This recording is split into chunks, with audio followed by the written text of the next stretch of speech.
friends. I am so excited to finally get to share what I have been working on with you. I've been working on this for about a year, um, and it is just kept growing and growing. It wasn't meant to be this in depth, but that's what it turned into. But first, I want to share a little bit about myself for those of you who don't know me or maybe just don't know me very well. I am a Bible and just sit there with a great cup of coffee. I do believe coffee is a blessing from heaven. And it's just one of my favorite things. I am a wife to my husband, Michael, and a mom to our 3 kids, Anna, Grace, and Jonathan. And these 3 amazing kids teach me so much every day. See, each of them have disabilities and special needs. So that's part of my life. And though it is not often easy, it is what God chooses to use to teach me every day. Anna and Jonathan both have hearing loss, and so they deal with that.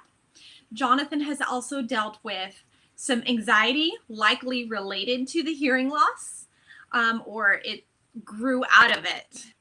He also has had a few other medical issues, not necessarily related, but they're still there.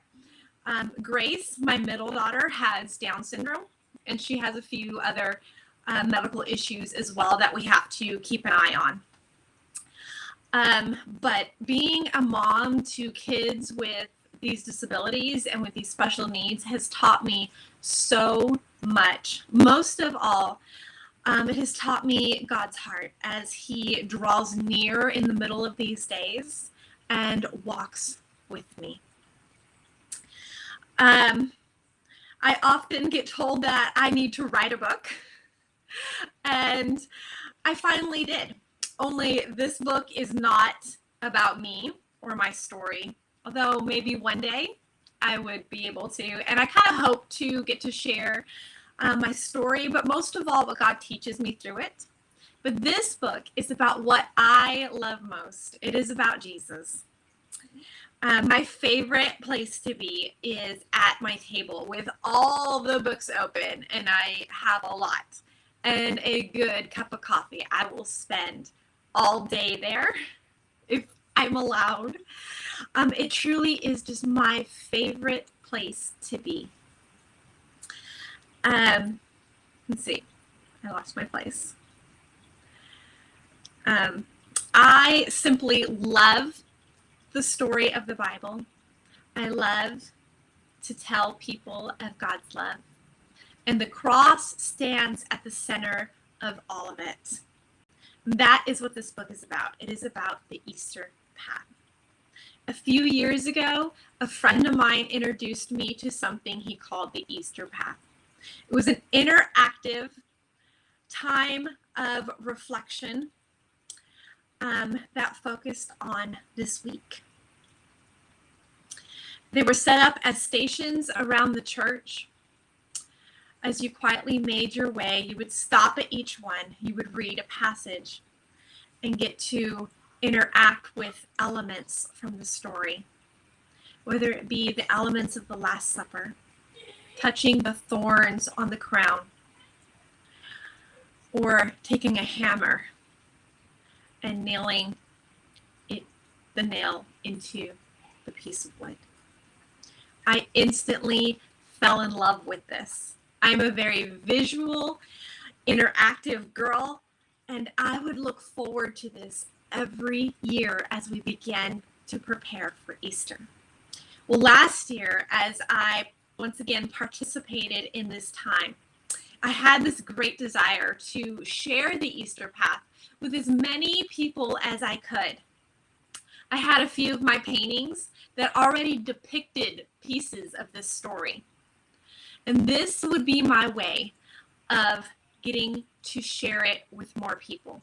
While they are not as interactive as the elements in the stations, they do visually invite you in to these moments. My friend was so gracious to share his setup notes with me, and this was my starting point. I began to read the Passion story over and over in the different Gospels. I have this great resource that takes the Gospels and puts them on a timeline. It is so amazing to get to see the different points of view from the different Gospel writers all at the same time. This is one of the I used to put together my timeline because it was done so. I first made a video with a slideshow that walked you through the Easter path and stopped at each of these points. But all of my notes did not fit on the video. I had so much more that I had dug into that I wanted to share. So I took them and I began writing more, and this is what I turned into my book. With a book, you can stop and reflect on these moments. Each stop has a painting that depicts the moments or elements of the story.